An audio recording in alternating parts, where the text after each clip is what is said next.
Hey everybody, Koricon here, and we're going to be looking at a teaser called Tagaru.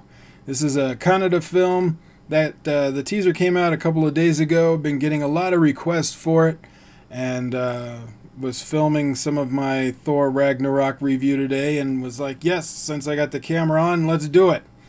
So let's get into this teaser. I don't know anything about it. I just know that Dr. Shivarajkumar is in it. Popular actor, been doing movies for decades, and so I've seen a couple of trailers from his other movies, but I have not seen any of the movies that he's been in. Not yet.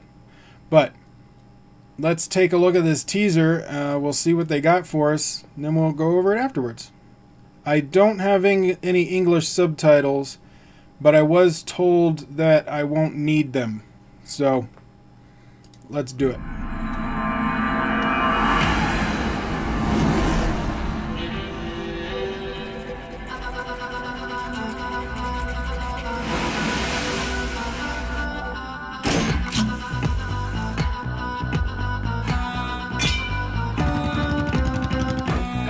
I like that song. Oh. Huh. Some interesting camera angles.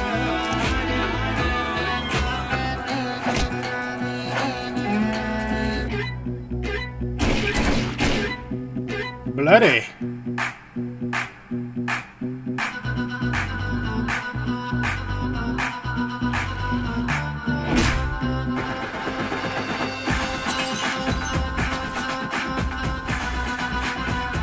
I'm really liking this song.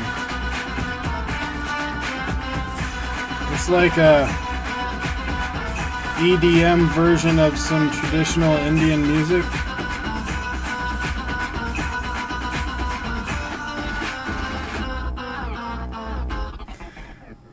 I like that he's dragging the body. Now, it's a short teaser. We don't have too much in here, but I do want to go over some of these visuals. Right away, I mean, they show that this character is going to be menacing. You have a dude who's bloodied up. He's got a machete, or what would you call this bladed weapon?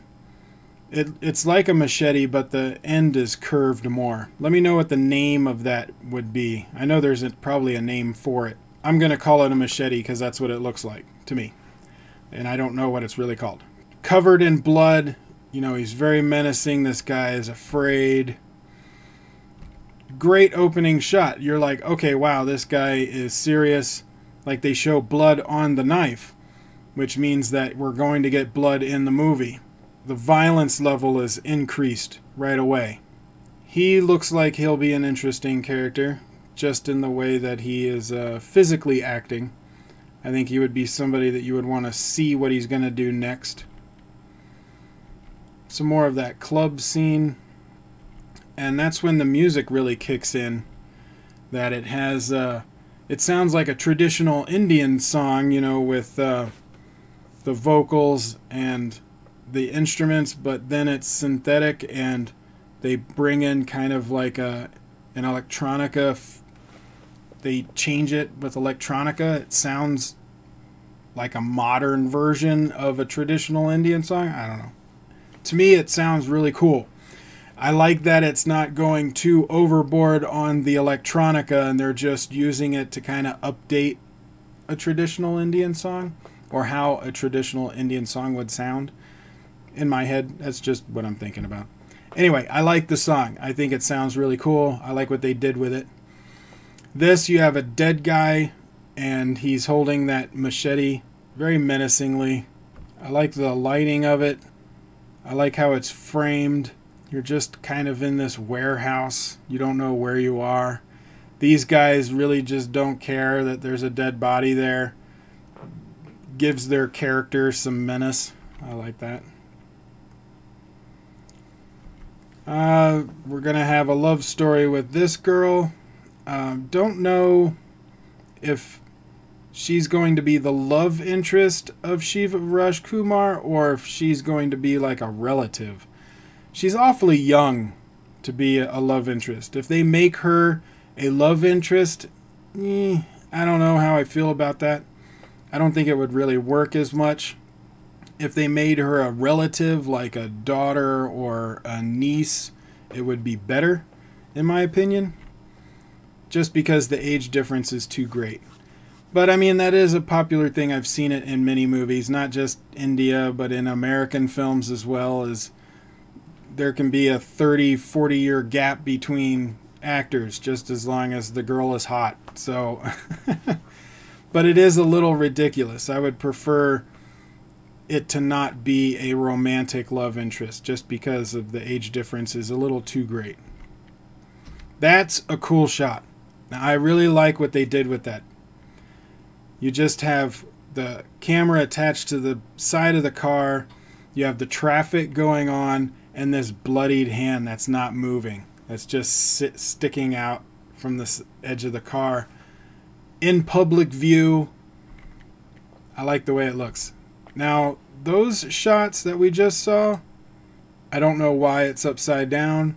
Usually the director has, when they do upside down shots, they tend to be transitions or for stylistic reasons. A lot of times you'll have an upside down shot because they're transitioning from one scene to another, and they either start upside down and the camera comes right side up, or someone is passing by and they're walking by the camera and the camera starts upside down and then ends up right side up. So I'd like to know the context of why this is upside down when we watch the movie. I mean, it looks interesting. Looks intriguing. I'd want to know why they did it. I mean, it'll make sense once you see the movie, but it makes me curious. That's neat. I like the overhead with the explosion and the lights. Oh. Everybody's nightmare, being killed by dentistry tools. More like he's probably being tortured for information, but oh man. Oh. No. And then this guy, I mean, what I do like about this is they used physical squibs. There's no CGI bullet holes. That was one of the problems I had with Vivagam, was too many CGI bullet hits. This physical squibs always look better. Looks good. I mean, even though you don't have the smoke coming out of from a real gunshot wound, it still looks a lot better, especially with blood splatter, that you use physical squibs.